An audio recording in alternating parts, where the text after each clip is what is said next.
असलम साहब रेत किधर पे बोलते हो हैं बोल दे क्यों ना रेत किधर पे बोलते अंदर किधर हैं 60 छड़ा दौड़िया उन्होंने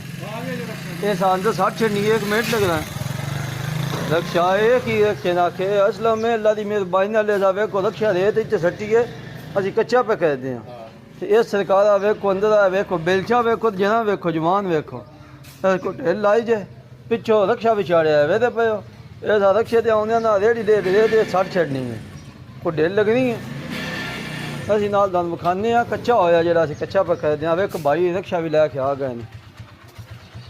सीमेंट अंगल लाना जे ठीक है जी ए वेखो सरकार असी कल ठीए लाए ने मुकम्मल ठीए ला के ते असी क्या कच्चा शुरू कीते है वेदे पे कच्चा असी कीता ए साडा वेदे पे दरवाज़े बराबर कच्चा वेदे पे पर अंदर फर्श उच्चे ने पानी बाहर निकले दा नजर आंदा पिया नाल किचन का दरवाज़ा छोटा वेदे पे कच्चा होया किवें सुथरा होया कोई उत्तों बजी दी रोड़ी नहीं दिसन लगी ठीक है लाए ने कल ला के तो काम शुरू किया रेत बखाने कि असलम साहब सकते पे ने वे तो